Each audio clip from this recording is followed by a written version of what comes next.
من الشیطان الرجیم بسم اللہ الرحمن الرحیم الحمدللہ رب العالمین الصلاۃ والسلام علی رسولہ الکریم وعلی آلہ الطیبین الطاہرین المعصومین اما بعد رب اشرح لی صدری ویسر لی امری واحلل عقدۃ من لسانی یفقہوا قولی۔ ناظرین کرام، مومنین اعظام، السلام علیکم ورحمۃ اللہ۔ ولایت ٹی وی کی لائیو نشریات میں پروگرام نور ولایت کے ساتھ آپ کا میزبان سید محمد ابصار علی نقوی حاضر خدمت ہے۔ ناظرین کرام، گزشتہ 3 دنوں سے ہم نے اخلاقیات کے موضوع کے اوپر جس پروگرام کو شروع کیا ہے، آج اس حوالے سے ہمارا یہ چوتھا پروگرام ہے، ہماری چوتھی نشست ہے۔ میں تمام مومنین کا انتہائی مشکور و ممنون ہوں کہ جو انتہائی محبت سے اس پروگرام کو دیکھ رہے ہیں اور اپنی آراء ہم تک پہنچا رہے ہیں۔ مجھے امید ہے کہ انشاءاللہ اسی طرح آپ کے ساتھ اگر ہمیں حاصل رہا تو یہ پروگرام انشاءاللہ بہترین انداز سے آگے بڑھ سکے گا۔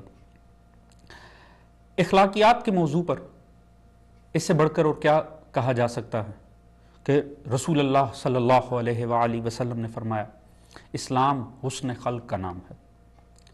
بنیادی طور پہ اسلام کا جو مقصد ہے، دین کا مقصد ہے، وہ ایک انسان کی اس طرح سے کردار سازی کرنا، ایک انسان کو اس طرح سے بروٹ اپ کرنا کہ وہ بہترین اخلاق کا حامل ہو، وہ اس انداز سے ایک معاشرے کے اندر رہے کہ معاشرہ اس سے صرف اور صرف خوبی حاصل کرے۔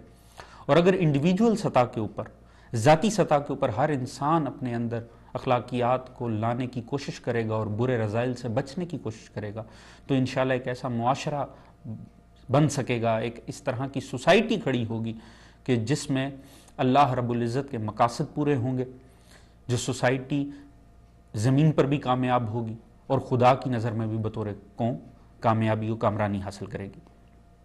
اخلاق حسنہ کا فائدہ یہ ہے، خوبیوں کا فائدہ یہ ہے، اچھے اخلاق کا فائدہ یہ ہے کہ انسان کے کردار سے خوشبو آتی، انسان ایک ایسا کردار اپنا بنانے میں کامیاب ہو جاتا ہے کہ پھر اچھے انسان اس سے دور نہیں رہ سکتے، خوبصورت لوگ اس سے جدا نہیں ہو سکتے۔ وہ انسان محبوب بن جاتا ہے اچھے لوگوں کا۔ وہ اپنے نہ صرف یہ کہ اپنے کردار کو باعظمت بناتا ہے اور خدا کی نظر میں اعلیٰ مراتب حاصل کرتا ہے، بلکہ وہ اپنے ارد گرد اپنی سوسائٹی کو، اپنے گھرانے کو، اپنی محفل کو اتنی خوبصورت تطہیر عطا کرتا ہے کہ اس کے ارد گرد بھی خوبصورت لوگ جمع ہوتے چلے جاتے ہیں۔ اس کے کردار سے اچھے لوگ استفادہ کر کے اپنے کردار کو اعلیٰ بنانا شروع کر دیتے ہیں۔ یعنی اخلاقیات کو اپنانے کا، اچھی باتیں اپنے اندر لانے کا صرف خود کی ذات کو فائدہ نہیں، اپنے ارد گرد والوں کو بھی فائدہ ہے۔ یعنی ایک چلتا پھرتا امر بالمعروف انسان خود اپنی ذات میں بن جاتا، یعنی صرف اپنے عمل کو اعلیٰ بنا لینے سے ہی وہ امر بالمعروف بن جاتا ہے، ایک مجسم امر بالمعروف جسے دیکھ کر لوگ اصلاح حاصل کرتے ہیں، جس کی ذات سے لوگ خوبیوں کو اخذ کرتے ہیں۔ آپ دیکھیے کہ خوبیوں میں یہ طاقت ہے، اخلاق حسنہ کے اندر یہ خدا تعالیٰ نے طاقت رکھی ہے کہ آپ دیکھیے کسی انسان کے اندر چاہے عیب ہی عیب ہو، صرف ایک خوبی ہو، صرف ایک حسن اخلاق میں سے صرف وہ ایک اچھی صفت رکھتا ہو، مگر آپ دیکھیں گے کہ جب لوگ اس کا تذکرہ کریں گے جہاں اس کے وہ سارے عیب بیان ہوں گے، مگر لازم ہے کہ اگر وہ کوئی ایک چھوٹی سی خوبی بھی رکھتا ہے تو لوگ لازمی کہیں گے کہ بہرحال صاحب ان میں ایک یہ خوبی ضرور ہے، یا اگر وہ دنیا سے چلا بھی جائے گا، ساری زندگی ایک برے کردار کا حامل رہنے کے بعد اگر وہ دنیا سے چلا بھی گیا تو کم از کم لوگ اس کی اس ایک خوبی کو یاد ضرور رکھیں گے۔ اور ہم عموماً یہ دیکھتے ہیں، اپنی عام محافل کے اندر یہ دیکھتے ہیں کہ لوگ جب بیٹھتے ہیں گزرے ہوئے لوگوں کے متعلق بات کرتے ہیں یا کردار کے حوالے سے برے کردار کے حامل افراد پر گفتگو کرتے ہیں تو اگر کہیں ان میں ایک اچھی صفت ہو تو لوگ اس پر لازمی بحث کرتے ہیں، لازمی اس کو سامنے لے کر آتے ہیں کہ صاحب ٹھیک ہے، وہ ان کی تمام تر صفات ایسی تھیں مگر ایک صفت ایسی تھی جو کہ بڑی اعلیٰ تھی، لوگ اس کا تذکرہ ضرور کریں گے۔ کوئی اور کچھ اور نہیں تو کوئی ٹائم کا پنکچوئل ہو، لوگ ہمیشہ اکثر یہ بات ہوتی ہے کہ وہ وقت کے بڑے پابند تھے، یہ بھی ایک اخلاقی خوبی ہے۔ ایک ہے مگر وہ ہائی لائٹ ضرور ہوگی، کوئی ایک اگر کوئی سچا ہے، باقی تمام معاملات میں وہ بیلنس نہیں اپنی ذات کو کر پاتا مگر سچائی ہمیشہ اس سے ظاہر ہوتی، لوگ اس کا تذکرہ ضرور کریں گے۔ یہ خوبی میں طاقت ہوتی ہے، اخلاق حسنہ کی اپنی طاقت ہے، اچھی صفت کی اپنی طاقت ہے، اور وہ لازمی ہائی لائٹ ہوتی. اور اگر یہ اچھی صفات بڑھتی چلی جائیں، ایک صفت نہ ہو بلکہ بہت سی اچھی صفات ہو، تو پھر کیا ہوتا کہ اگر چند عیب انسان کی ذات میں ہوں بھی تو اخلاق حسنہ ان کے اوپر پردہ ڈال دیتے. لوگ اگر بات کرتے ہیں تو وہ خوبیوں کی بات کرتے ہیں، وہ اگر چند ایک خامیاں انسان کے کردار میں در آئیں تو لوگ انہیں بھول جاتے ہیں یا لوگ انہیں قابل تذکرہ نہیں سمجھتے. اخلاق کے اندر یہ خوبی ہے، یہ اس کا کمال ہے. اللہ رب العزت نے اچھی صفات کے اندر یہ طاقت رکھی ہے، لہٰذا کوشش یہ ہونی چاہیے انسان انہیں اپنائے اور اپنے اندر راسخ کرے. کل جہاں پر ہماری بحث چل رہی تھی اور اس کے بعد فونز کا سلسلہ شروع ہوا، کالز کا، وہ کیا سلسلہ تھا کہ دیکھیے اللہ رب العزت نے نفس انسانی کے اندر جو طاقتیں رکھی ہیں انہیں بیلنس انداز میں اور عقل کی مطابقت میں استعمال ہونا چاہیے، یعنی عقل کی اطاعت کے اندر انہیں رکھنا چاہیے، تب انسان سے خوبیاں ہی خوبیاں ظاہر ہوں گی. اگر انسان اپنے نفس کو ان کے حوالے کر دے گا تو پھر انسان سے عیب ظاہر ہوں گے.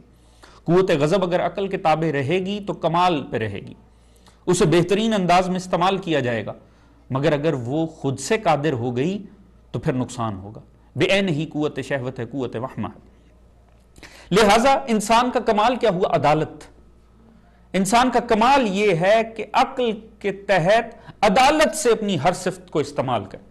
خدا نے اگر اس کے اندر کچھ رکھا ہے، غضب کو رکھا ہے، شہوت کو رکھا ہے، اگر تو یہ بری چیزیں ہوتی خدا رکھتا ہی نہیں. اٹ سیلف یہ انسان کے فائدے میں ہے. ہاں ان کا استعمال انہیں اچھا یا برا بناتا. کمال انسان یہ ہے عقل کے تحت دے تاکہ عقل بیلنس استعمال کرے. کیونکہ عرض کیا تھا کہ یہ بیلنس کچھ اس قسم کا ہے کہ یہ پل صراط ہے. یعنی اگر قوت غضب ہے، آج ہم اس حوالے سے بات کریں گے، آج ہم غضب کے حوالے سے بات کریں گے، غصے کے حوالے سے، کیونکہ ہمارے پاس بڑے مختصر سے دن ہیں اس پروگرام کو جاری رکھنے کے، لہٰذا کوشش ہوگی کہ کم وقت کے اندر چند چیدہ ایسی صفات کے جن سے بہت ساری ہماری دوسری امور ان سے منسلک ہیں یا اخلاق یا بد اخلاقی ان سے بہت زیادہ مربوط ہے، لہٰذا ہم ایسی صفات کے اوپر بات لازمی کریں گے انشاءاللہ. تو قوت غضب ہے، اگر عقل کی مطابقت میں ہو، عقل کے تابع ہو، تو عقل اسے ایک بیلنس استعمال کرتی ہے جو اسے استعمال کرنے کا حق ہے. مگر اگر عقل کی اطاعت نہ ہو اور انسان اپنے آپ کو غضب کے حوالے کر دے تو پھر کیا ہے؟ پھر انسان اگر اوپر کی طرف سلسلہ جائے گا بیلنس سے، ایک عدل ایک مرکزی جگہ ہے جہاں اس کو استعمال ہونا چاہیے، اگر اوپر جائے گا تب بھی معاملہ خراب ہے، اگر نیچے کی طرف معاملہ بڑھے گا، افراط و تفریط میں جہاں بھی جائیں گے تب بری صفات انسان کی خلق ہوتی چلی جائیں گی. جیسے عرض کیا تھا کہ اگر اوپر کی طرف جائے گا معاملہ تو تھوڑے سے غصے سے معاملے کا آغاز ہوگا، بحث و مباحثے سے آغاز ہوگا، وہ فزیکل لڑائی جھگڑوں کی طرف جائے گا، معاملہ اوپر جاتا چلا جائے گا اور ہر کیٹیگری کے اندر انسان کی بری صفات خلق ہوتی چلی جائیں گی. اگر نیچے معاملہ آ جائے گا، جہاں استعمال ہونا چاہیے وہاں تو استعمال کیا جائے، اگر وہاں نہ ہوا تو پھر کیا ہوگا؟ پھر انسان عمومی حمیت اور غیرت سے بھی چلا جائے گا. یعنی جہاں پر عقل کا اور شرع کا تقاضا ہے کہ یہاں پر غصہ کیا جائے یا انسان غضبناک ہو، اگر وہاں نہیں ہوگا تو وہ بھی ایک عیب ہے. لہٰذا کمال یہ ہے کہ بیلنس استعمال کیا جائے. غصے میں بھی انسان میں 3 قسم کی غصے ہیں یا کیفیتیں ہیں. ایک وہ غصہ کہ جس میں انسان عقل کی اطاعت سے نکل جائے، بھڑک اٹھے، غضبناک ہو جائے. اب اس میں معاملہ اوپر بڑھتا رہے گا اور اس کی سنگینی بڑھتی چلی جائے گی. بعض افراد اس قسم کا غصہ کرتے ہیں. ایک غصے کی حالت یہ ہے کہ انسان بالکل جہاں کرنا چاہیے وہ وہاں بھی نہیں کرتے، یعنی جہاں عقل کہہ رہی ہے کہ یہاں غصہ کا حق بنتا ہے، جہاں ایمان کا تقاضا ہے کہ انسان غضبناک ہو جائے، وہ وہاں پر بھی نہ کرے. اس قسم کے بھی ایک افراد ہماری سوسائٹی میں عموماً موجود ہوتے. ایک کیٹیگری ان افراد کی ہوتی ہے کہ جو غصے کو ہمیشہ بیلنس استعمال کرتے ہیں، لوگوں کی اصلاح کے لیے استعمال کرتے ہیں، عقل اور مذہب کی حدود کے اندر رہ کر استعمال کرتے ہیں. وہ اصلاً حق ادا کرتے ہیں قوت غضب کا. یہ اس بات کی دلیل اور ثبوت ہوتا ہے جو اس قسم کا غصہ کریں کہ ان کی بنیادی طور پر قوت غضب ان کی قوت عقل کے تابع ہے. بنیادی طور پر اسے غصہ نہیں کہتے، نہ ہی یہ کرنے والوں کو غصیلے افراد کہتے، بلکہ یہ بنیادی طور پر شجاعت ہوا کرتے. کیونکہ یہ قوت غضب کا اصل مقصد ہوتا. اصلاً شجاعت کی تعریف ہی ہے، لڑنا مرنا بھڑنا اصلاً وہ شجاعت نہیں. اصل جو ہے وہ اصلاً یہی ہے بہادری، جسے ہم کہتے ہیں کہ قوت غضب کو عقل کے مطابق میں استعمال کرنا. جہاں حق بنتا ہے وہاں کیا جائے، اور جہاں منع ہے وہاں انسان قطعاً بھی آگے نہ بڑھے. غصہ ایک ایسی صفت ہے، ہم نے دیکھا ہے کہ عموماً ہمارے معاشرے میں بہت سارے مسائل اس کی بنیاد کے اوپر کھڑے ہوتے ہیں. عموماً ہمارے گھروں کے اندر، انفرادی سطح کے اوپر، اجتماعی سطح کے اندر، گھریلو معاملات میں، ہمارے عزاخانوں میں، کمیونٹی سینٹرز میں، ہماری آئلی زندگی کے اندر بہت سارے مسائل کو جنم جو چیز دیتی ہے وہ غصہ ہے. اندازہ کیجئے گا کہ یہی وجہ ہے حضرت امام جعفر صادق علیہ الصلوۃ والسلام نے غصے کو ہر برائی کی کنجی قرار دیا، یعنی اسے کی قرار دیا ہے ہر قسم کی برائی کی. دیکھنے میں یہ ایک صفت ہے، ایک بری صفت ہے، مگر حقیقتاً اس کے ساتھ بے تحاشا مسائل انسان کے جڑے ہوئے ہیں. ہوتا کیا ہے؟ غصہ کی علامات کیا ہیں؟ بنیادی طور پہ اس کا آغاز کس انداز میں ہوتا ہے؟ ایک ایسی کیفیت نفسانی ہے، ایک اس قسم کی کیفیت ہے کہ جس کے اندر انسان پر غلبے کا اور انتقام کا جذبہ قادر آ جاتا ہے. یعنی اپنی قدرت کی بنیاد کے اوپر کسی کے اوپر یا انتقاماً کسی بات سے مخالفت میں آ کے انسان یہ قدم اٹھاتا. ایسے میں ہوتا کیا کہ بنیادی طور پہ ایک ایسی کیفیت، ایک ایسا دھواں انسان کے اندر اٹھتا ہے، اور اتنی تیزی سے وہ اشتعال جسے ہم کہتے ہیں وہ اٹھتا ہے کہ وہ قوت عقل کو پیچھے دھکیل دیتا اور انسان کے ذہن و فکر کے اوپر اور اس کے اعصاب کے اوپر حاوی آ جاتا. ایسے میں اگر انسان قادر ہو، انسان قدرت رکھتا ہو دوسرے سے غصہ کر لینے کی، اس پر غصہ ہو جانے کی، تو ہوتا کیا ہے کہ خون باطن سے ظاہر کی طرف آتا، انسان کا چہرہ سرخ ہو جاتا. اور اگر بے بسی ہو، انسان غصے میں آئے اور بے بسی ہو، انسان سامنے والے کو کچھ کہہ نہیں سکتا، کر نہیں سکتا، تو بنیادی طور پہ کچھ اس طرح سے ہوتا ہے کہ ظاہر سے باطن میں خون اترنا شروع ہو جاتا، انسان کا چہرہ زرد پڑ جاتا. یہ ایک ایسی کیفیت ہے بنیادی طور پہ جو دیکھا جائے تو غصہ ایک مسئلہ ہے، مگر جن امور سے یہ جڑا ہوا ہے وہ خود اپنے میں موضوعات ہیں. بنیادی طور پہ یہ کس وجہ سے شروع ہوتا ہے، اس کے پیچھے وجوہات کیا ہیں، تو وہ ہر ایک وجہ اپنے میں ایک موضوع ہے. غرور، تکبر، مذاق، یعنی مختلف قسم کے جو کہ اپنے میں ایک موضوع ہیں، وہ اس کا باعث بنتے چلے جاتے ہیں. یعنی اندازہ کیجئے گا کہ اس میں مختلف قسم کی جب عوامل آئیں گے تو وہ خود اپنے میں ایک موضوع ہوں گے، اور تب تک ہم غصے پر کنٹرول کرنا نہیں سیکھ سکتے جب تک ہم ان تمام چیزوں کے اوپر کنٹرول کرنا نہیں سیکھ سکتے. یعنی جب تک انسان اپنے غرور کو، تکبر کو، پسند ناپسند کو، انسان تعجب کو، حصے تعجب کو، حصے مذاق کو، حصے برداشت کو، ان سب چیزوں کی اصلاح نہ کرے تب تک انسان غصے کی کیفیت کے اوپر غالب نہیں آ سکتا.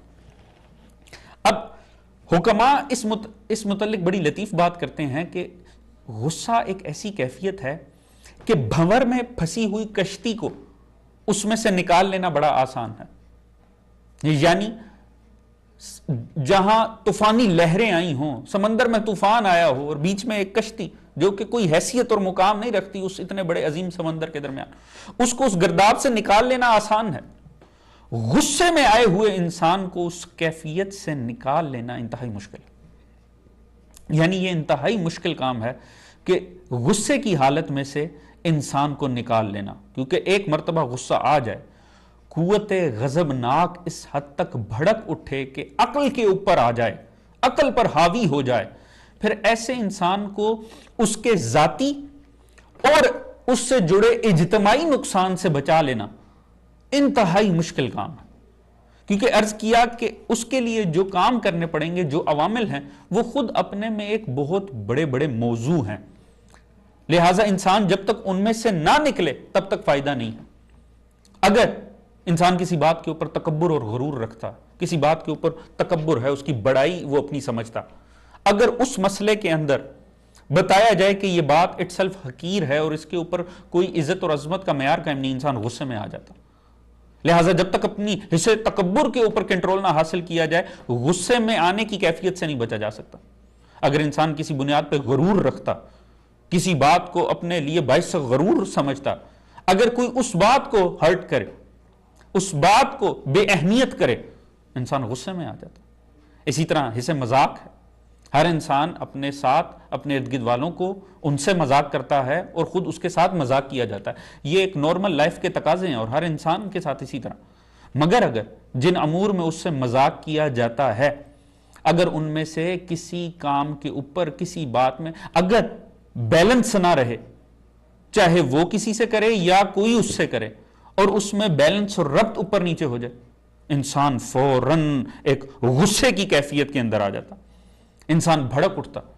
بے عین ہی اگر انسان کسی بات کے اوپر تعجب کرتا ہے، کوئی ایسے امور ہیں جن کے اوپر انسان، کوئی ایسے کام ہیں جن کے اوپر انسان کو عموماً تعجب ہوا کرتا، لہٰذا اگر وہ امور تھوڑے سے اوپر نیچے اپنے بیلنس کو کھو بیٹھیں، انسان اس حوالے سے غصے کی کیفیت میں آ جاتا ہے۔ پسند ناپسند کے اوپر، پسند ناپسند انسان کی ہر معاملے میں ہوتی، اگر اس کی پسند اور ناپسند کسی حوالے سے کسی شخص کی وجہ سے یا اس کی اپنی غلطی کی وجہ سے اس کی پسند اور ناپسند اسے ملنے میں، اس کے حاصل کرنے میں، اس حوالے سے کوئی بیلنس اوپر نیچے ہو جائے، انسان غصے میں آ جائے۔ لہٰذا غصے کو جب کنٹرول کرنا ہوگا تو ان تمام عوامل کے اوپر انسان کو خود سے محنت کرنی ہوگی، انسان کو خود سے اپنی ذات سے ان چیزوں کو دور کرنا ہوگا، کیونکہ نقصان it self by the and غصہ کرنے والے کی ذات کا، کیونکہ جو بنیادی نقصان ہوتے ہیں، جو غصہ آنے کے بعد انسان کے بنیادی نقصان ہوتے ہیں، وہ بڑے عجیب و غریب۔ ایک یہ کہ غصے میں آنے والا انسان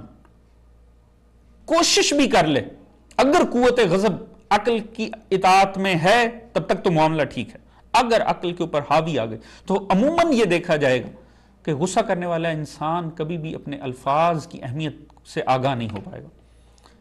اور یہ تو انتہائی مہذب غصہ کرنے والے افراد بھی الفاظ کی اہمیت کھو بیٹھتے ہیں، کجا یہ کہ اگر کرنے والا خود اتنا تہذیبی یافتہ نہیں ہے تو ایسے الفاظ، ایسے عامیانہ، پست اور غیر مناسب الفاظ استعمال کر بیٹھے گا جو عمومی لائف میں وہ خود بھی نہیں کرتا ہوگا، اور وہ اس کے لیے اور اس کے ارد گرد والے لوگوں کے لیے ایک عظیم شرمندگی کا باعث ہوں۔ پھر انسان عموماً اگر کسی کے اوپر الزام لگانے کا عادی نہیں ہے یا بری نسبتیں لوگوں کی طرف دینے کا عادی نہیں ہے، غصے کی کیفیت وہ کیفیت ہے جس کے اندر عموماً انسان اپنے سامنے والے افراد پر، اپنے ارد گرد موجود افراد کے اوپر وہ الزام لگا بیٹھتا ہے جو انسان عموماً اس قسم کے کام نہیں کرتا۔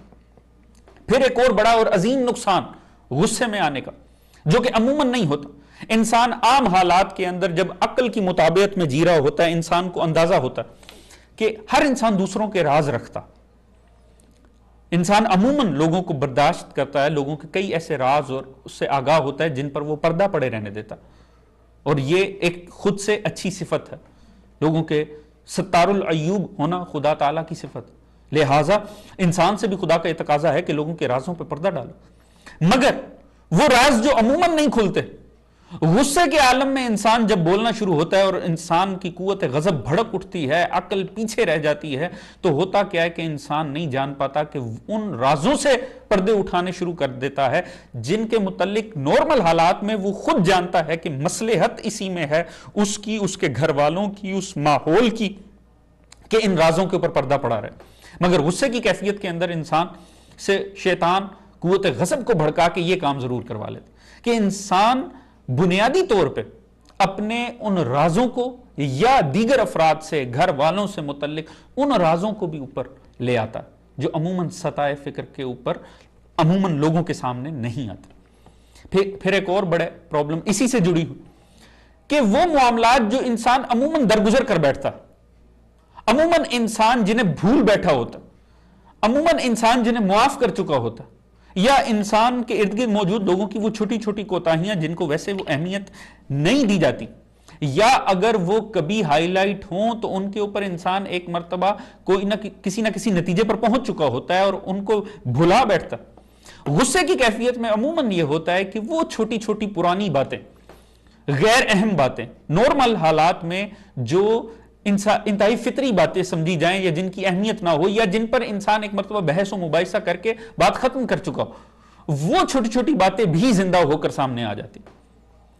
اور اس کا نقصان کیا ہوتا ہے کہ بجائے وہ جس بات کے اوپر انسان غضبناک ہوا ہے یا جس وجہ سے غصے میں آیا ہے اس بات کو ایڈریس کیا جائے اور اس بات کو ایڈریس کر کے ختم کر لیا جائے، سابقہ چھوٹی چھوٹی اور غیر ضروری باتیں اس حد تک غصے میں انسان سامنے لے آتا ہے کہ اصل موضوع، جس موضوع کی بنیاد کے اوپر غصے کا آغاز ہوتا ہے یا غضبناکی کی کیفیت طاری ہوتی ہے، وہ ان ایڈریس رہ جاتا اور وہ سارے فالتو اور غیر ضروری امور سامنے آ جانے کی بنیاد پر موضوع بڑھتا چلا جاتا.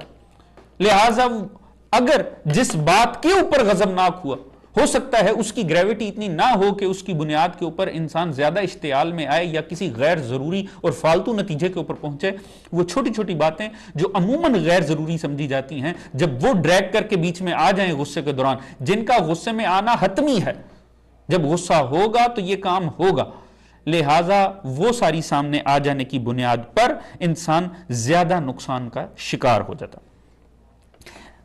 اس کے علاوہ ایک بڑی عمومی ایک جو برائی دیکھی گئی یا جو ہم نارمل حالات میں دیکھتے ہیں، خدا نہ کرے کہ ہر کسی کے گھر میں یہ اس قسم کا مسئلہ ہو یا عمومی یہ مسائل ہوا کرتے ہیں. اب دیکھیے یہ جو ہمارا موضوع ہے اخلاقیات کا، بنیادی طور پہ اس کا تعلق ہر انسان سے، کسی ایک انسان سے نہیں. قطعاً بھی اس گفتگو کو سنتے ہوئے انسان یہ مت سوچے کہ یہ فلاں کے لیے کہا جا رہا ہے یا یہ اس کے لیے کہا جا رہا ہے. یہ بنیادی طور پہ ہم اپنے ہی لیے بات کر رہے ہیں، یہ ہم اپنی ذات کے متعلق بات کر رہے ہیں، کیونکہ ہم میں سے شاید ہی کوئی انسان ایسا ہو کہ جو ان معاملات سے نہ گزرتا ہو. اور بنیادی طور پہ اس طرح کے موضوعات کو سننا یا اس طرح کے موضوعات کے متعلق گفتگو میں ملوث ہونا، انسان یہ بات مد نظر رکھے کہ یہ انسان اپنی اصلاح کے لیے کرے، کیونکہ ہمیں بنیادی طور پہ سب سے زیادہ اپنی اصلاح کی ضرورت ہے. جب ہماری اپنی اصلاح ہوگی تو خود بخود گھر کا ماحول، خود بخود معاشرے کا ماحول سدھرتا چلا جائے گا. اکثر یہ بھی ہوتا ہے کہ ہمارے اندر موجود وہ تکبر، وہ غرور یا ہماری خود ساختہ خودی ہمیں یہ باور کرواتی ہے کہ بنیادی طور پہ ہمیں تو اس کی ضرورت ہی نہیں، یا یہ باتیں تو صرف دوسروں کے لیے ہو رہی، ہمارا اس سے ذاتی طور پہ تو تعلق نہیں.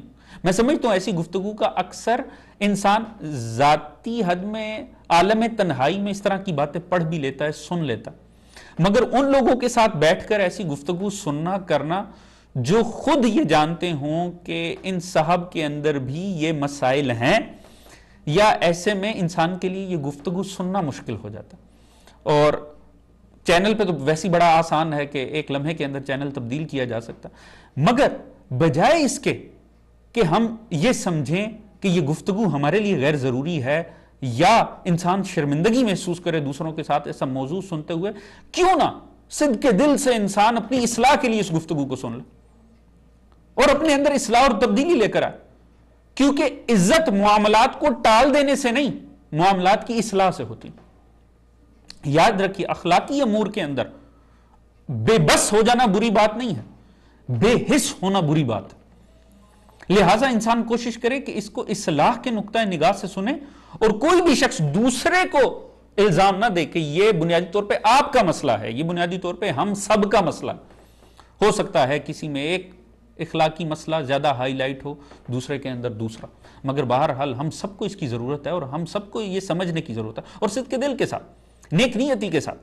لہٰذا غصے کے اندر ایک یہ معاملہ بھی دیکھنے میں آیا کہ بعض افراد غصے کو اپنا ایک ہتھیار سمجھتے ہیں، اپنے لیے باعث سے فخر سمجھتے ہیں کہ شاید جب میں غصے میں آتا ہوں تو وہ اس کو اپنی پرسنالٹی کی خوبصورتی سمجھتے ہیں، اپنی پرسنالٹی کا کمال سمجھتے ہیں، اور وہ یہ سمجھتے ہیں کہ شاید ان کا غصے میں آ جانا انہیں دوسروں کے اوپر ڈومینیٹ کر دیتا ہے، ان کو طاقت عطا کرتا ہے دوسروں کے اوپر، ان کو اپنی احساس تفاخر اس سے ملتا کہ وہ حالت غصہ میں لوگ ان سے دبتے ہیں، اس کو وہ اپنی شجاعت سمجھتے ہیں.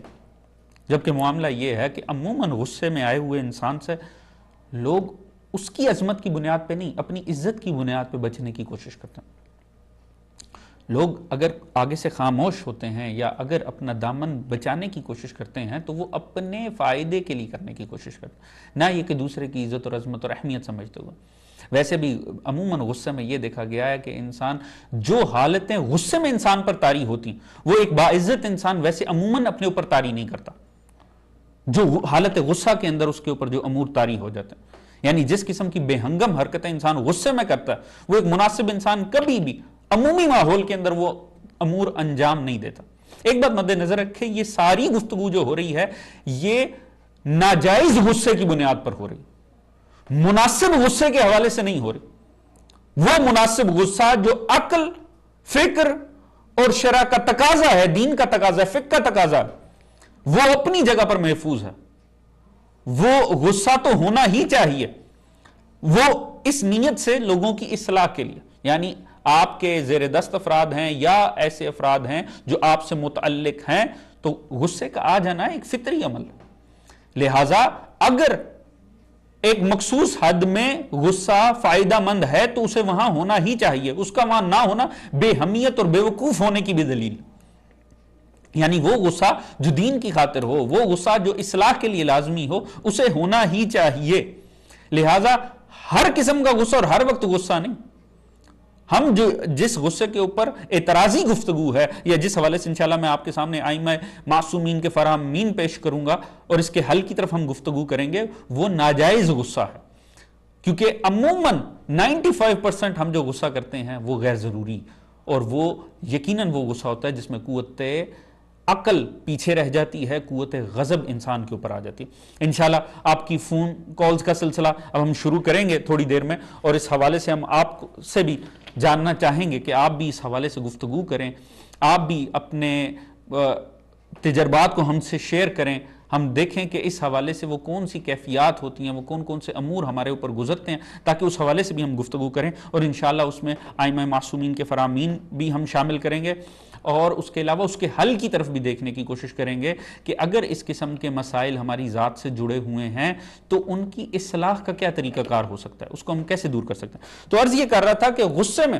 انسان وہ کام کر بیٹھتا ہے کہ جو عموماً انسان سے ظاہر نہیں ہوتے۔ ایک مناسب انسان کسی صورت انہیں اپنے لیے گوارا نہیں کرتا، حالت غصہ کے اندر وہ تمام اعمال ہوتے، لہٰذا اس میں کیسی شجاعت کہ انسان دیکھنے میں ہی ایک عقل مند انسان نہ لگے، انسان کے چہرے کا رنگ بدل رہا ہو، انسان اپنے ارد گرد موجود چیزوں کو تہو بالا کر رہا ہو۔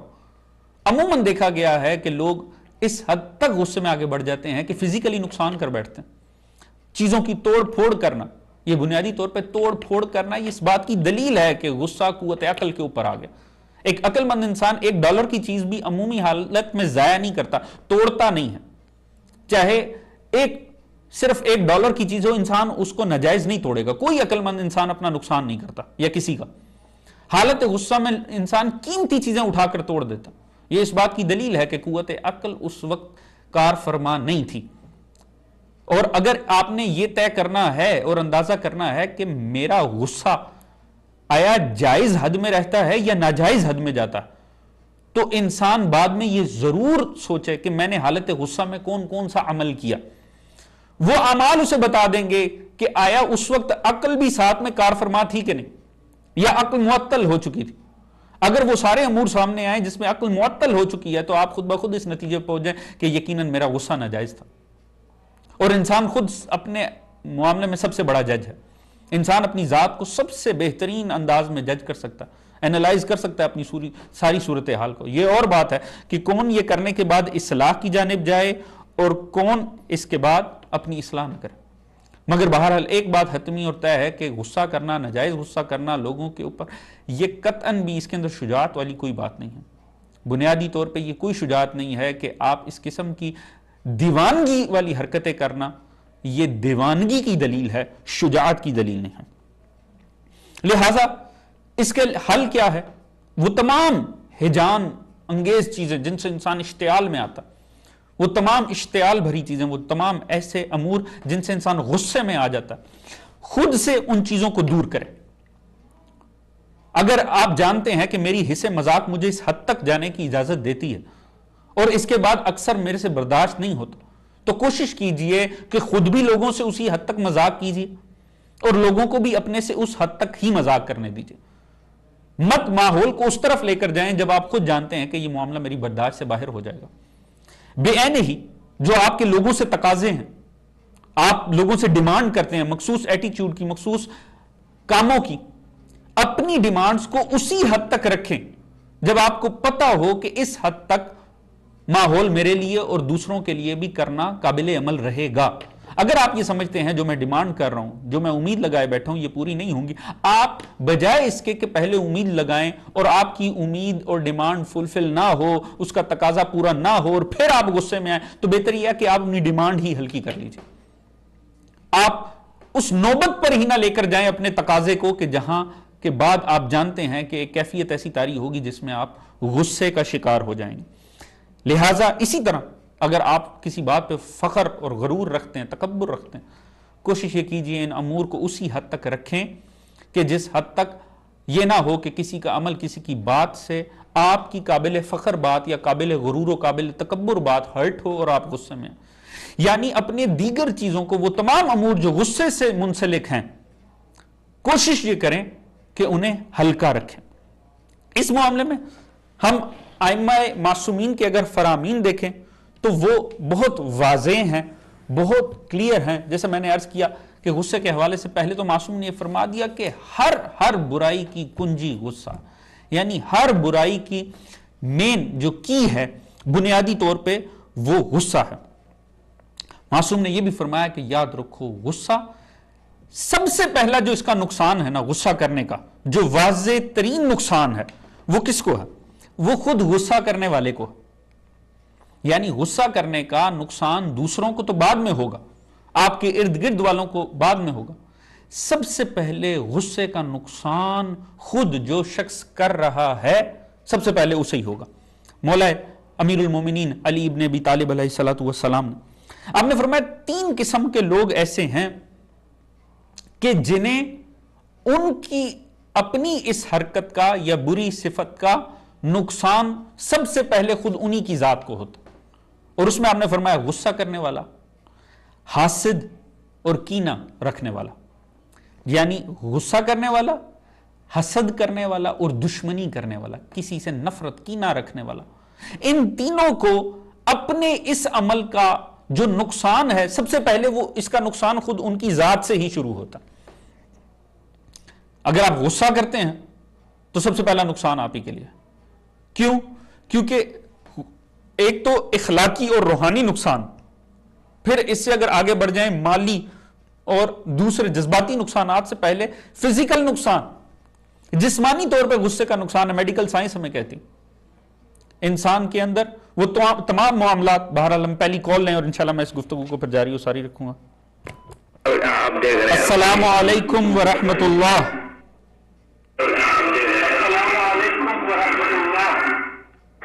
وعلیکم السلام ورحمۃ اللہ وبرکاتہ. آغا صاحب آپ اپنے ٹی وی کی آواز اگر بند کر لیں، ٹی وی کی آواز اگر بند کر لیں تو. جی بند کر لیے ہیں. جی بہت شکریہ. ہادی باقری صاحب، قبلہ ہادی باقری صاحب ہمارے ساتھ ہیں. قبلہ بہت شکریہ آپ نے کال کی. جی مولانا ہر دن کی طرح سے آج بھی ہم آپ کے تمام موعظے سے استفادہ کر رہے ہیں. الحمدللہ. آپ کو تازہ و عزت قائم و دائم. اللہ تعالیٰ آپ کو سلامت رکھے. ناظرین میں یہ بتاتا چلوں کہ قبلہ ہادی باقری صاحب نے محسوس کر رہا ہوں اور میں سمجھتا ہوں دنیا کے تمام ناظرین بھی یہ فرق محسوس کر رہے ہوں گے کہ جو ہوتی نا گفتگو 2 طرح کی ہوتی ہے، ایک ہے منقولی اور ایک ہے معقولی. یعنی منقولی کے جس میں مثلا کتاب دیکھ کے کوئی سنا دے کوئی بات، یا یہ کہ لیپ ٹاپ میں دیکھ کے پڑھ دے اور کر دے اور انہوں نے کہا انہوں نے کہا. ایک بات ہوتی ہے جس کو کہتے ہیں عقل سے کہیں. تو الحمدللہ آپ کی گفتگو معقولی ہو رہی ہے، عقل سے آپ جو کہہ رہے ہیں. خداوند عالم آپ کی صلاحیت میں اور اضافہ کرے. تو ظاہر ہے کہ اس کے سمجھنے کے لیے بھی اب سامعین کو بھی اور ناظرین کو چاہیے کہ وہ بھی اپنی عقل کو استعمال کریں تو آپ سے زیادہ استفادہ کر سکتے ہیں. اللہ تعالیٰ آپ کو سلامت رکھے. آغا صاحب اس سلسلے میں یہ ایک معروضہ تھا. جی حکم. کہ آپ نے جیسے آج ارشاد فرمایا قوت غضبیہ پہ کنٹرول کرنے کے لیے، اور پھر یہ کہ کیسے کیا جائے اور کیا کیا جائے اور کب ہوتا ہے. جی. تو حضور میرا اپنا مشاہدہ ہے، ایک میں بدیہی مثال آپ کی خدمت میں پیش کروں. بسم اللہ. کہ یہ چیز ہم جو ہے رمضان مبارک میں دیکھتے ہیں. جی جی. یہ رمضان مبارک ہے جس میں نفس پر کنٹرول کرنے کے لیے روزہ ہے، رائٹ. جی جی. تو وہاں پر تھا کہ اکثر لوگ وہ جو روزے کی حقیقت سے واقف نہیں ہیں تو وہ یہ کرتے ہیں کہ الٹا نفس پر کنٹرول ظاہر کرنے کے بجائے جو ہے نفس پر بے قابوی ظاہر کرتے ہیں غصے کے ذریعے. مگر اسی میں دیکھا جاتا ہے کہ غصے پر کنٹرول اسی غصے پر کب ہوتا ہے. چنانچہ آپ نے دیکھا ہوگا کہ روزے میں اکثر یہ دیکھا جاتا ہے کہ جب روزہ جو بھی شخص رکھتا ہے، یعنی عموماً جو لوگ رکھتے ہیں، تو اس میں یہ ہوتا ہے کہ صبح غصہ جو رہتا ہے، جیسے جیسے دن بڑھتا جاتا ہے ویسے ویسے غصہ بڑھتا جاتا ہے. جب غصہ یعنی اور جب دن منزل کمال پر پہنچ جاتا ہے تو افطار کے وقت غصہ بھی منزل کمال پر پہنچ جاتا ہے. یہی وجہ ہے کہ اکثر امام بارگاہ مساجد میں جھگڑے افطار کے وقت ہوتے ہیں، کیونکہ جب ہاتھ کھانے کی طرف پہنچتا ہے اور اگر اس وقت کچھ ہو جائے تو ظاہر ہے کہ اس وقت جو کیفیت ہوتی ہے. مگر اس میں یہ بھی دیکھا گیا کہ غصہ ایسا کہ جس کی وجہ سے گھر میں مثلا بچے پریشان ہیں اور وہ کہتے ہیں کہ صاحب آج ابا غصے سے ہیں، ابا روزے سے ہیں، لہذا وہ ظاہر ہے کہ غصہ ان کا ایسا ہے. یا پھر کہ گھر میں زوجہ ہے وہ پریشان ہے کہ صاحب غصے سے ہیں. یا اگر وہ مالک ہیں کسی کمپنی کے، جیسے ہندوستان پاکستان میں ہوتا ہے، تو وہ ملازمین پریشان ہے کہ آج سیٹ صاحب غصے سے، ہمارے مالک صاحب غصے سے. تو یہ چیز جو دیکھی جاتی ہے اس میں، مگر یہ ایک بات دیکھی گئی کہ جیسے ہم یہاں کی دنیا میں دیکھتے ہیں کہ وہی شخص جو مثلا گھر میں غصے میں بچوں پہ، بیوی پہ، ملازمین پہ، وہی شخص جب جاب پہ آتا ہے بالکل بالکل کہیں پر یہ نہیں دیکھا گیا کہ کسی مسلمان نے حالت روزہ میں جا کے اپنے باس کو گالی دے دی ہو، یا یہ کہ باس پر اس نے جو ہے آواز بلند کر دی ہو. جی جی جی. وہاں پر نہیں ہوتا ہے. جی جی جی. اب وہ کیوں نہیں ہو رہا ہے؟ یہی بس راز ہے کنٹرول کرنے کا. چونکہ یہاں پر باس کی عظمت کا احساس ہے. سبحان اللہ. واہ واہ. جی جی بالکل بالکل. یہ مطلب ہے کہ اگر احساس ہوتا ہے کسی کی عظمت کا تو پھر جب نفس پر کنٹرول آتا ہے. سبحان. گھر میں بھی بیوی اگر ہے تو آپ دیکھیں یہاں پر ہم دیکھتے ہیں ہر بیوی پر بھی غصہ ظاہر نہیں ہوتا ہے. جی جی جی. انہیں بیویوں پر جو مثلا ہندوستان پاکستان سے آئی بھولی بھالی ہیں تو ان پر تو غصہ ظاہر ہوتا ہے، لیکن یہاں امریکہ اور لندن وغیرہ کی سمجھدار اور سارے قوانین سے واقف ہے، اس پر غصہ ظاہر نہیں ہوتا ہے. تو مطلب یہ کلیدی مسئلہ ہے کہ اگر احساس عظمت ہو، بس ہم یہی کہتے ہیں کہ اگر باس پر ہم غصہ نہیں کرتے ہیں اس کی عظمت کی وجہ سے، اگر سب سے بڑے باس کی عظمت ذہن پہ آ جائے، سبحان اللہ سبحان اللہ، خداوند عالم جو پوری کائنات کا باس ہے، سبحان اللہ، تو اس کی عظمت اگر ذہن پر تاریخ ہو جائے، اس کا احساس ہو جائے، تو ظاہر ہے کہ ہم ہر وقت کسی پر غصہ نہ کریں. اور مولانا معروف ہے یہ کہ اس دنیا میں نا، اب یہاں پر جو لوگ کل بھی آپ کے پاس گفتگو ہو رہی تھی کہ صاحب یہاں پر ہم کیا کریں ہمارے بچوں کو مذہب پر لانے کے لیے اور امام بارگاہ وغیرہ میں نا، تو میرا معروضہ یہی ہے کہ اسی غصے کے ذریعے ہم اسلام کو پھیلا سکتے تھے. یعنی وہی لوگ جو مثلا سال بھر غصہ کرتے ہیں، کاش اگر وہ رمضان مبارک میں خدا کی عظمت کو پیش نظر رکھ کے اگر بچوں کے سامنے غصے سے پیش نہ آئے تو یہی درس بن جائے گا بچوں کے لیے. کیونکہ بچے یہ کہیں گے صاحب روزہ اتنی اچھی چیز ہے جس کی وجہ سے ایسے غضبناک ہمارے بابا اتنے کام ڈاؤن ہو جاتے ہیں، اتنی اچھی چیز ہے، اسی کے ذریعے تبلیغ ہوگی. سبحان اللہ سبحان اللہ. بہترین. ہمارے ملازمین اگر دیکھیں تو وہ کہیں گے صاحب روزہ اتنی اچھی چیز ہے کہ جس کی وجہ سے ایسا نفس پہ کنٹرول آتا ہے، تو یوں تبلیغ ہوتی ہے. اب جو تبلیغ جو غلط جو ہو رہی ہے وہ اسی لیے کہ جب بچے دیکھ رہے ہیں کہ غصہ اتنی بری چیز ہے کہ ہمارے بابا اتنے خطرناک ہو جاتے ہیں، سبحان اللہ، ظاہر ہے کہ ان کو ان کے غصے کی وجہ سے روزے سے نفرت ہو رہی ہے، دین سے نفرت ہو رہی ہے. یہ بڑی بنیادی بڑی کلیدی بات ہے. خدا کو حاضر و ناظر مانے، وہ دیکھ رہا ہے. جی جی جی جی جی جی. اور اس میں بس مولانا صرف ختم کرتے ہیں، میں 8ویں امام کا ایک ارشاد ذہن میں آیا ہے کہ ولادت کا زمانہ بھی حضرت کیا رہا ہے، وہ آپ کی طرف سے پیش کروں کہ یہ بھی مومنین اپنے ذہن میں رکھیں کہ دیکھیے خدا دیکھ رہا ہے، رسول اللہ دیکھ رہے ہیں اور ہمارے امام دیکھ رہے ہیں. بے شک بے شک آٹھویں امام کا جو ارشاد آپ کے پیش نظر ہے، امام فرماتے ہیں کہ اقربکم منی یوم القیامہ احسنکم خلقا وخیرکم لأہلہ. سبحان اللہ. فرماتے ہیں کہ دیکھو قیامت کے میدان میں ہم سے قریب کون ہوگا؟ تو وہاں پر تو یہ نہیں ہوگا کہ دیکھیں ہم یہاں پر ہم جس کے چاہے جا کے قریب ہو جاتے ہیں، وہاں پر تو وہی قریب ہوگا جس کو بلائیں گے. بے شک بے شک. تو امام فرماتے ہیں کہ ہم کس کو اپنے قریب بلائیں گے؟ فرماتے ہیں کہ اس کو بلائیں گے کہ احسنکم خلقا، بے شک، جس کا خلق دنیا میں احسن ہوتا ہو. بے شک. واہ. دیکھیں کہ صرف اچھا ہونا نہیں، یہ نہیں کہ غصہ نہیں کرتا ہے اور باخلاق نے باخلاق میں بھی بہتر باخلاق ہو. احسن کا لفظ استعمال کیا ہے اور فرماتے ہیں احسنکم خلقا وخیرکم لأہلہ، اور وہ شخص جو اپنے اہل و عیال کے ساتھ اچھا رہتا ہو. سبحان اللہ. سبحان اللہ. عموماً یہ ہوتا ہے، دیکھیے بہت سے مومنین ہیں نا کہ کمیونٹی میں بہت باخلاق ہے، مجمع میں بہت باخلاق ہے، لوگوں میں بہت باخلاق ہے، اپنے کردار کا سرٹیفکیٹ وہ معاشرے سے لے کے پھرتے ہیں. حقیقی باخلاق وہ ہے جس کے کردار کا سرٹیفکیٹ ان کے اہل و عیال دیں، سبحان اللہ، ان کے بچے دیں. باہر کہہ رہے ہیں کہ بڑے سخی ہیں، گھر میں پوچھئے تو معلوم ہوتا ہے انتہائی مہا کنجوس ہیں. جی تو ظاہر ہے کہ یہ اگر پیش نظر ہو تو میں نے کہا اخلاق اگر اچھے ہو تو دنیا بھی کامیاب ہو سکتی ہے، آخرت بھی کامیاب ہو سکتی ہے. اس کے ذریعے حقیقی اسلام کا پروپیگیشن بھی ہو سکتا ہے. میری دعا ہے کہ خداوند عالم ہم تمام مومن مومنات کو صحیح طرح سے اہل بیت کی تعلیمات پر عمل کرنے کی توفیق عطا فرمائے، اور آپ کی باتوں کو پوری طرح سے توجہ سے سننے اور اس پر عمل کرنے کی توفیق عطا فرمائے. فی امان اللہ. خدا حافظ آقا صاحب، بہت شکریہ. الحمدللہ.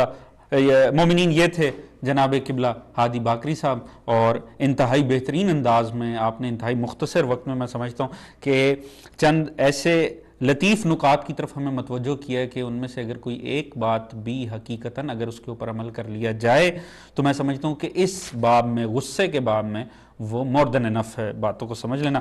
میں کچھ خلاصہ ان کا آپ کے سامنے پیش کر دوں دوبارہ سے. مطلب کہ انہوں نے جو ایک بڑی، بہت ہی میں سمجھتا ہوں کہ بڑی اہم بات کی، وہ یہ ہے کہ اسلامی جو احکامات ہمارے اوپر ہیں، جیسے روزہ، اگر حقیقتاً ان کی اصل روح کے مطابق ہم عمل کریں اور اس پر عمل کر کے دکھائیں تو وہ خود بخود تبلیغ بن جائے دوسروں کے لیے. جیسا کہ آپ نے فرمایا کہ جو کہ ہماری بدقسمتی ہے کہ ہم ان کی اصل روح پر عمل نہیں کر پاتے. جیسے روزہ ضبط نفس کے لیے، یعنی کنٹرول کرو، چاہے قوت غضب بھڑک رہی ہے، قوت شہوت بھڑک رہی ہے، قوت وہم، یعنی روزہ بنیادی طور پہ کھانے پینے کے اوپر پابندی لگا کر، مگر جب ہمارے سامنے اس کے احکامات آئے تو اس کے اندر ہر قسم کی پابندی تھی، اور وہ پابندیاں تھیں کہ جو صرف حالت روزہ میں نہیں، ہر وقت خود پر طاری رکھنی ہے، مگر ان کی پریکٹس کروا دی گئی روزے کے ذریعے کہ اگر حالت ویسے تو نہیں کرنی، حالت روزہ میں بالکل بھی نہ کرو، کسی کی عیب جوئی نہ کرو، کسی کے مخالف بات نہ کرو، کسی پہ غصہ نہ ہو. اگر ہم اس کی روح پر عمل کریں تو دیکھنے والے جب ہمیں دیکھیں کہ آج یہ شخص حالت روزہ میں ہونے کی وجہ سے دیکھیے اس کا اخلاق کتنا حسین ہو گیا، اس کے اعمال کتنے حسین ہو گئے ہیں، تو خود اس کا کردار اس وقت لوگوں کے لیے امر بالمعروف بن جائے. مگر بدقسمتی سے ہوتا یہ ہے کہ ہم الٹا اس کی نفی میں چلے جاتے ہیں. ہم حالت روزہ میں وہ اعمال کر بیٹھتے ہیں تو اس کا نقصان کیا ہے؟ جیسے قبلہ فرما رہے تھے کہ لوگوں پہ غلط تاثر جاتا ہے، جو ان چیزوں کے قریب نہیں ہیں یا جو ان کو تسلیم نہیں کرتے ان پر ایک غلط تاثر جاتا ہے.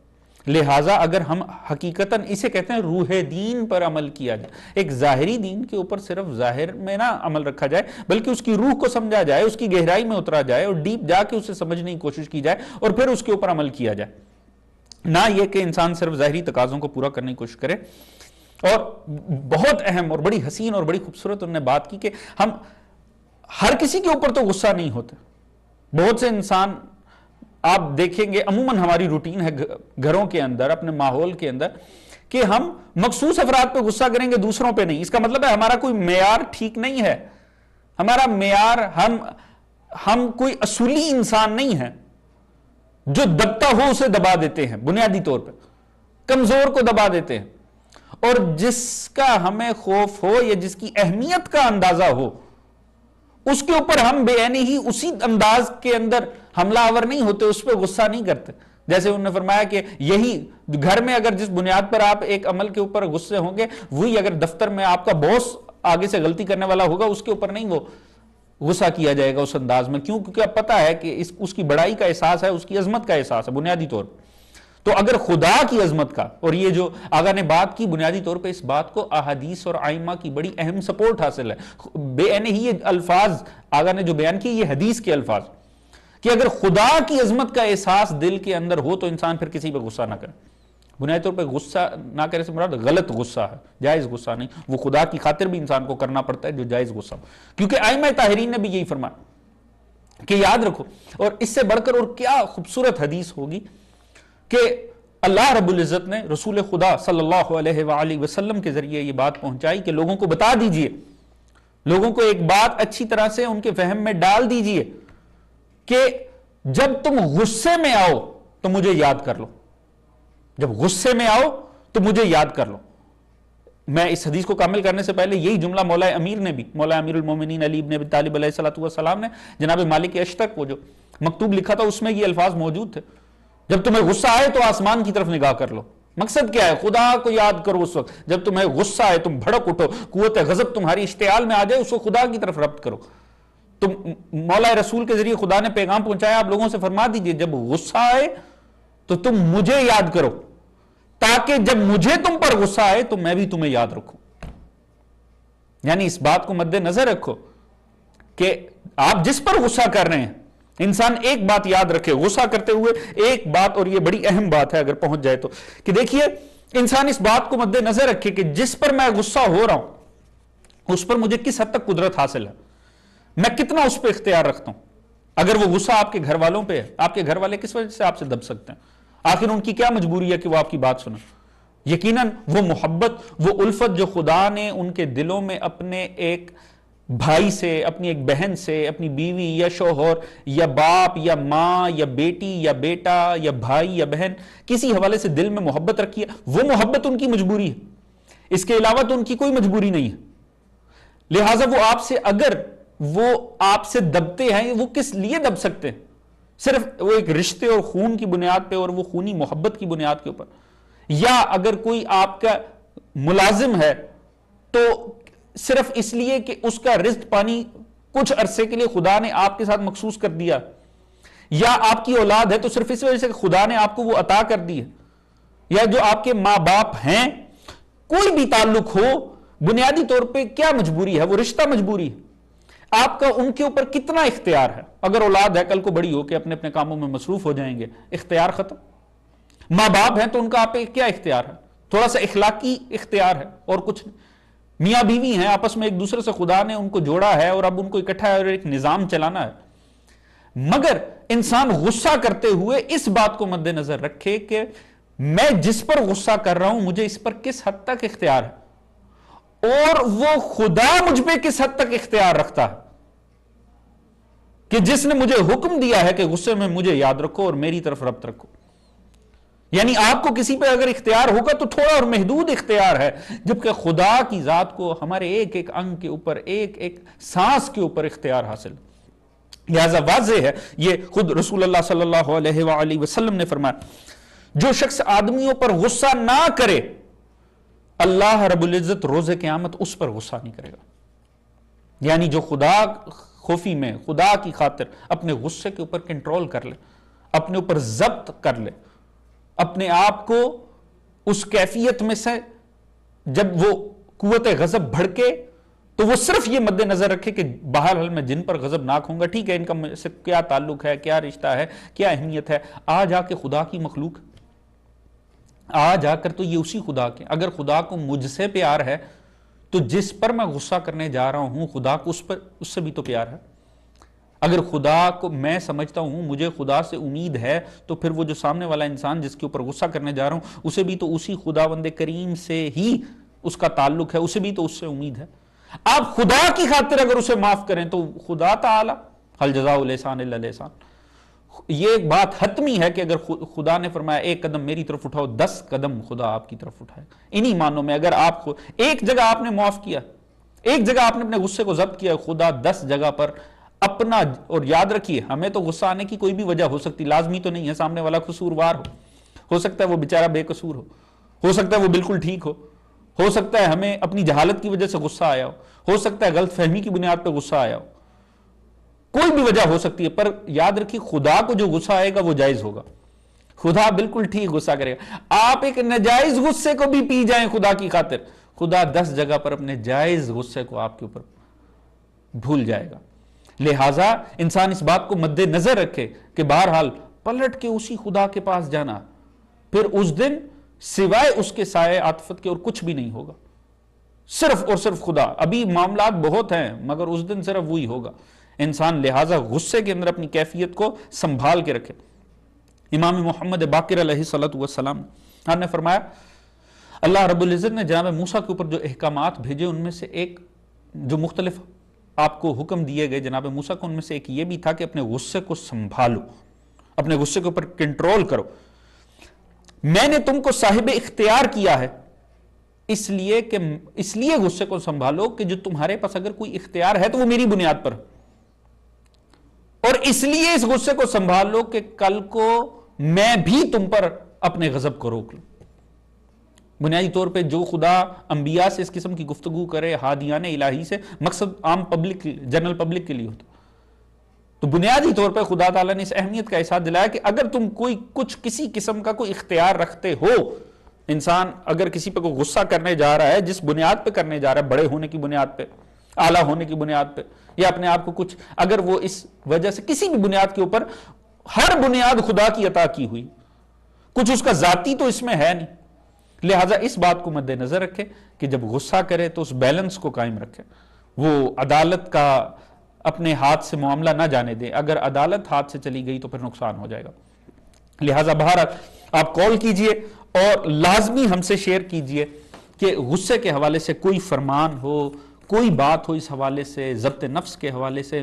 عموماً جو ہمارے گھروں میں مختلف قسم کے ہمارے سینٹرز میں, ہمارے عمومی معاشرت میں, عائلی زندگی کے اندر کوئی واقعات اس طرح کے جو جنم لیتے ہیں جن کی وجہ غصہ یا ہمارا ضبط نفس نہ ہونا ہے, ایسے واقعات پر ہمارے ساتھ گفتگو کیجئے تاکہ ہو سکتا ہے آپ کی گئی کوئی بات مشعل راہ بن جائے دیگر افراد کے لیے اور سمجھنے کے لیے, اور اس موضوع کی اہمیت کو سمجھنے کے لیے. کیونکہ میں نے عرض کیا یہ وہ زندہ موضوعات ہیں جن کا تعلق ہمارے ساتھ جڑا ہوا.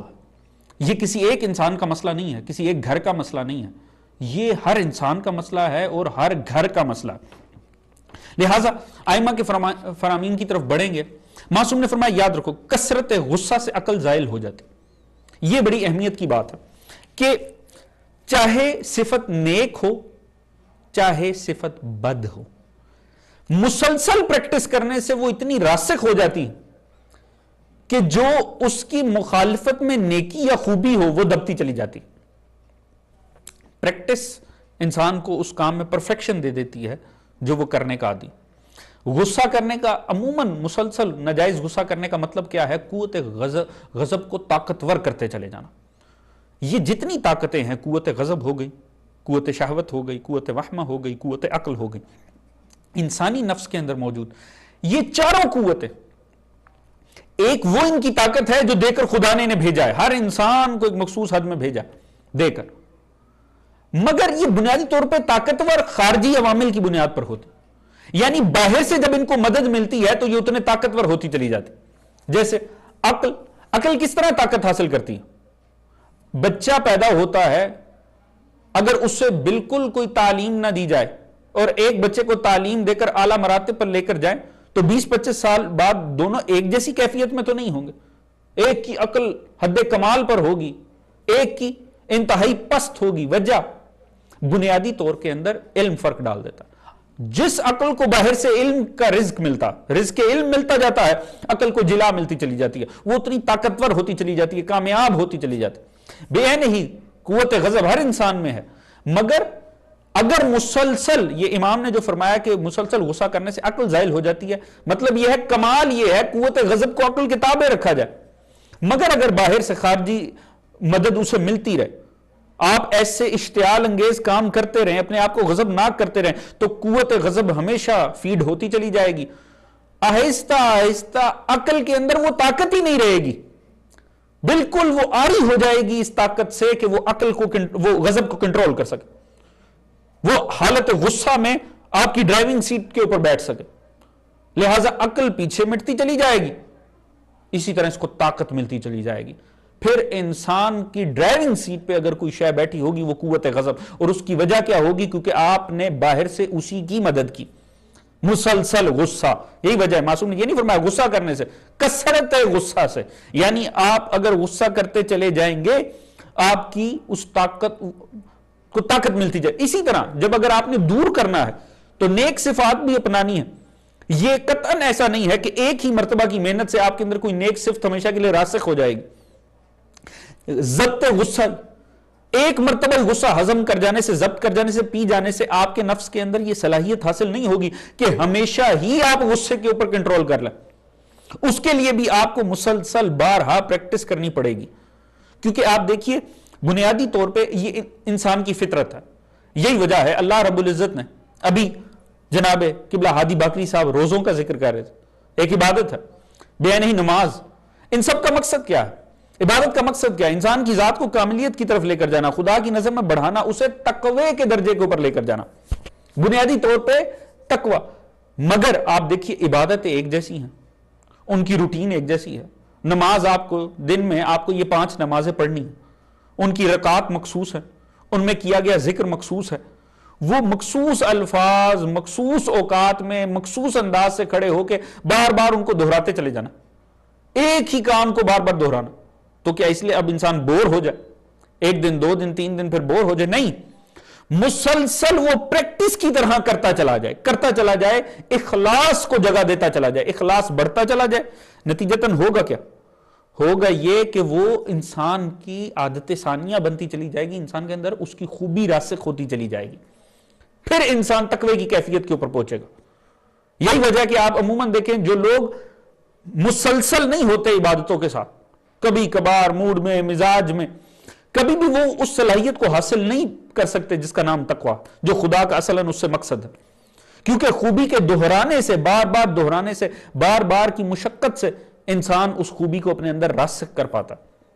بے عین ہی نیک خوبی کا معاملہ بھی یہ ہے، نیک خوبی انسان کے اندر راسخ نہیں ہو سکتی جب تک کہ انسان اسے مسلسل دہرائے نہ. ہم اگلی کال کی طرف بڑھتے ہیں، پھر انشاءاللہ گفتگو کو جاری رکھیں گے. السلام علیکم ورحمۃ اللہ. وعلیکم السلام ورحمۃ اللہ وبرکاتہ. السلام علیکم ورحمۃ اللہ. وعلیکم السلام. بہن کون بات کر رہی ہیں اور کہاں سے؟ میں مسرت فاطمہ بات کر رہی ہوں نیو یارک سے. مسرت فاطمہ بہن کیسی ہیں آپ؟ ٹھیک ٹھاک ہیں؟ شکر ہے الحمدللہ. آپ کیسے ہیں؟ الحمدللہ، آپ کی دعائیں ہیں. بسم اللہ، آپ کچھ کہنا چاہیں گے؟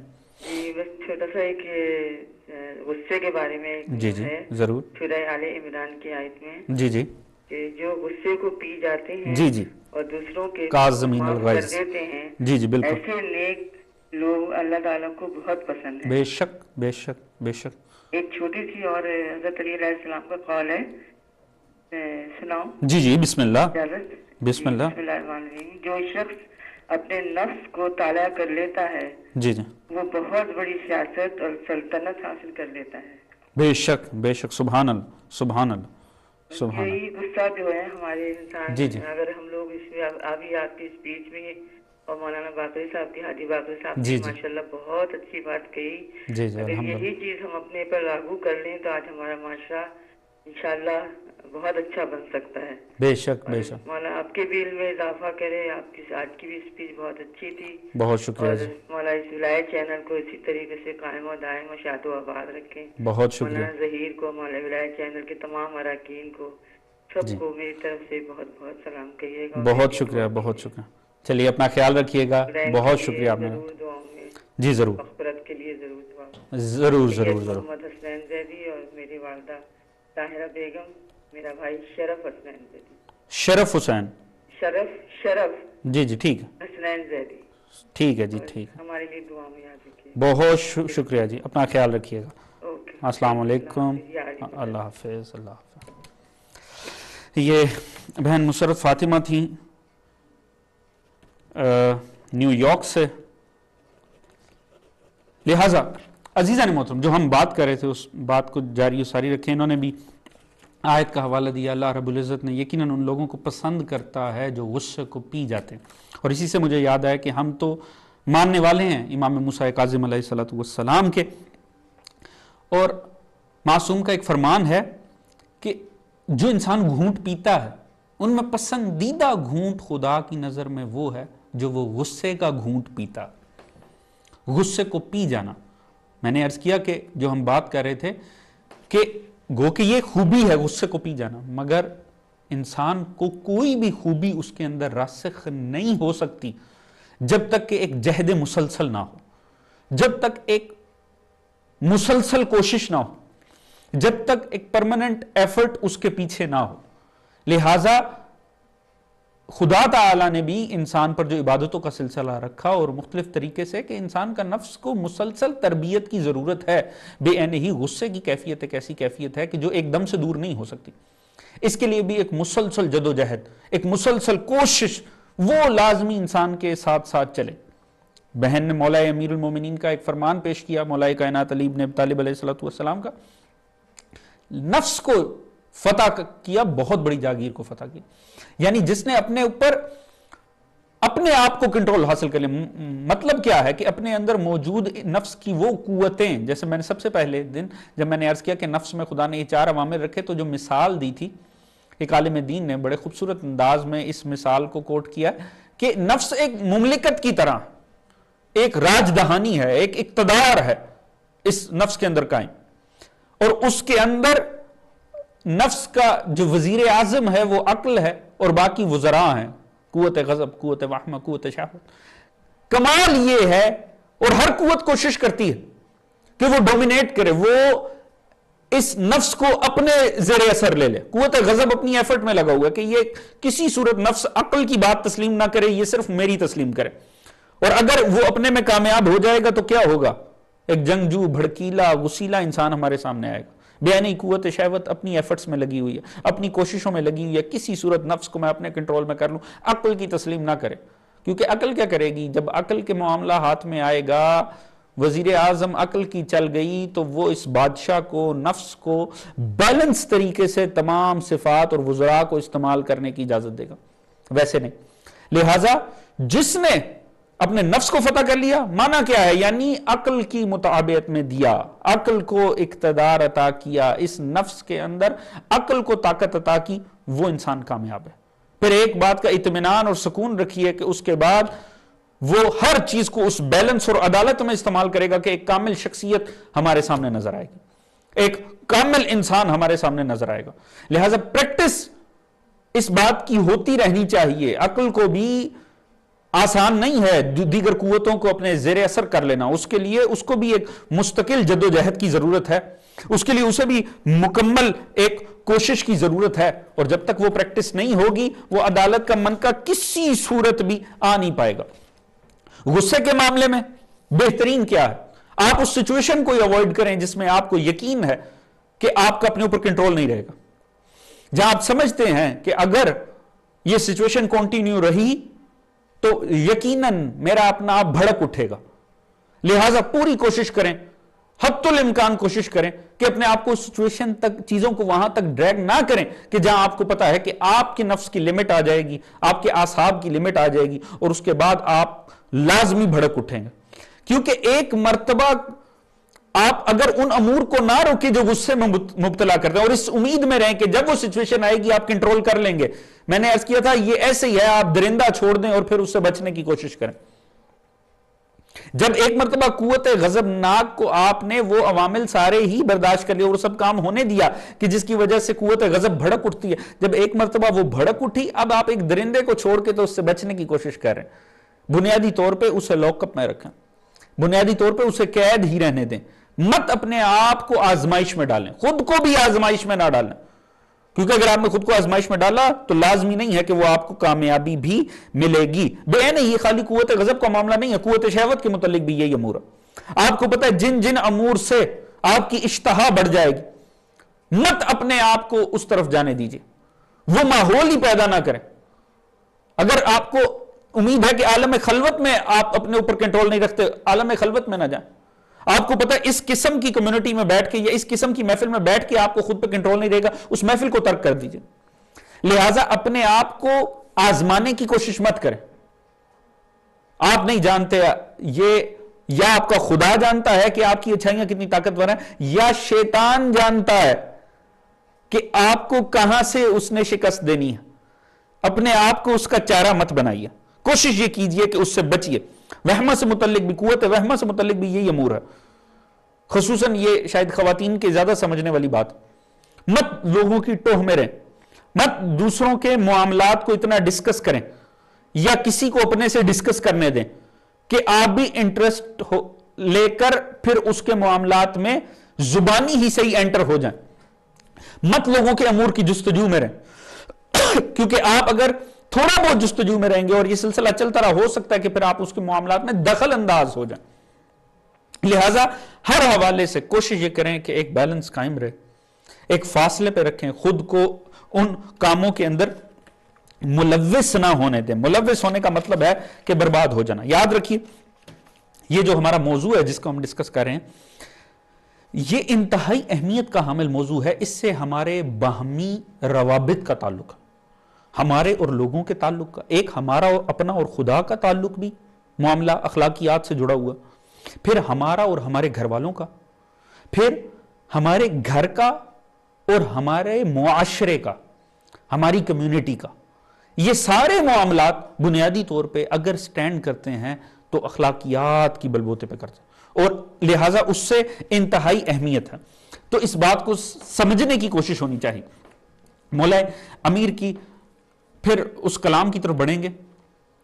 مولا نے فرمایا غصے سے پست تر کوئی علامت نہیں ہے، یعنی کسی بھی انسان کی پستی کا اندازہ نہ سب سے زیادہ معاملہ غصے میں ہوتا ہے. کیونکہ مسئلہ یہ ہے، غصہ ایک ایسا معاملہ ہے، میں نے عرض کیا تھا پہلے گفتگو میں، کہ جو انسان کہیں ایکسپوز نہیں ہوتا غصے میں ایکسپوز ہو جاتا. جب نارمل حالات میں انسان عقل کو اپنے اوپر رکھتا ہے اور عقل کی اطاعت میں آگے بڑھتا ہے، غصے میں بڑے بڑے محتاط انسان غیر محتاط ہو جاتے اور ان سے وہ معاملے اس طرح بیلنس نہیں ہو پاتے ہیں جس طرح وہ نارمل روٹین میں کرتے ہیں. اسی لیے عرض کیا کہ کسی صورت بھی غصے کو کوشش کریں حد الامکان معاملہ اس حد تک جائے ہی نہ کہ آپ غصے میں ملوث ہو جائیں. کیونکہ ایک مرتبہ اگر غصہ آ گیا تو اس کے بعد اگر آپ سوچیں کہ میں احتیاط کر لوں گا، ناممکن حد تک مشکل ہو جائے. بات آگے بڑھانے سے پہلے ایک کال لیں گے. السلام علیکم ورحمۃ اللہ. وعلیکم السلام. آغا صاحب پیچھے اگر ٹی وی کی آواز، باقری نیو جرسی سے بات کر رہا ہوں. آغا صاحب ٹی وی کی آواز اگر بند ہو سکتی ہو تو. جی ہاں بند کر دیا. کون سا بات کریں؟ میں مظہر باقری. مظہر باقری صاحب. جی آغا صاحب جرسی سے. جی حکم فرمائیے. نیو جرسی سے بات کر رہا ہوں. مولا سلامت رکھے. میں آپ کی تقریر سن رہا ہوں. بہت ہی زبردست فائدہ مند باتیں بتا رہے ہیں جو ہمیں سخت ضرورت ہے ان باتوں کی. اور جو سو میں میرے بڑے بھائی مولانا ہادی باقری بھی. اچھا ماشاءاللہ آپ ان کے چھوٹے بھائی. اچھا ماشاءاللہ وہ سن رہا تھا میں. اور ماشاءاللہ سے جو سو آپ یہ جو بتا رہے ہیں اس سے یقین ہو گیا کہ اس سے بھی کس طرح سے کنٹرول کر سکتے ہیں. اللہ تعالیٰ آپ کو سلامت رکھے. جی ماشاءاللہ. مولا آپ کو بھی مولا سلامت رکھے. اور تمام مجالس میں محافل میں اکثر ہم دیکھتے ہیں کہ یہ بتایا جا رہا ہے کہ ائمہ نے کس طرح سے جنگ کی، کیسے مقابلے کیے، لیکن یہ نہیں بتاتے کہ انہوں نے کیا کہا. وہ آپ بتا رہے ہیں. مولا آپ کو سلامت رکھے. اللہ تعالیٰ آپ کو سلامت رکھے. بہت شکریہ بہت شکریہ. السلام علیکم ورحمۃ اللہ. السلام علیکم ورحمۃ اللہ. وعلیکم السلام ورحمۃ اللہ وبرکاتہ. مولانا صاحب. جی آغا صاحب. یا علی مدد. جواد بخاری صاحب جرزی سے. جی آغا صاحب کیسے ہیں آپ؟ ٹھیک ٹھاک ہیں؟ خیریت ہے؟ پورا پروگرام آپ نے سنا. ابھی کچھ 10 منٹ ہوئے ہیں، آیا ہوں میں گھر پہ. نہیں کوئی ایسا مسئلہ. 10 منٹ میں بہت اچھا پروگرام جو میں نے. اللہ تعالیٰ آپ کو سلامت رکھے. جی مولانا صاحب آج 2-3 آدمیوں نے میرے ذمہ دعاؤں کو کہا ہے مجھے اسپیشل کہ آپ فون کر کے ہمارے لیے دعا کرائیں. جی بسم اللہ. ایک تو ہیں سید تراب علی، بیمار ہیں مولانا تراب علی. اور تراب علی جی. اور ایک ہے بچی ہے ختیجہ. جی ٹھیک ہے. اور ان کے ساتھ میرا نواسا بھی ہے ذکی حیدر. یہ تینوں بیمار ہیں. ذکی حیدر ان کے لیے مولا ان کو صحت دے انشاءاللہ. انشاءاللہ مولا آپ کو بھی زندگی اور صحت دے کے رکھے. جی اللہ تعالیٰ آپ کو سلامت رکھے. آغا صاحب آج ہم غصے کے حوالے سے گفتگو کر رہے ہیں کہ عموماً جو ایک غصہ ایک ایسی کیفیت ہے کہ اخلاقی مسائل کے حوالے سے غصے کے ساتھ بہت سارے مسائل جڑے ہوئے ہیں ہماری ذاتی پرسنالٹی میں اور لوگوں کے ساتھ ہمارے گھروں میں. اس حوالے سے اگر آپ کوئی بات فرمانا چاہیں تو بسم اللہ. مولانا صاحب اس حوالے سے میں تو اتنی بات کروں گا کہ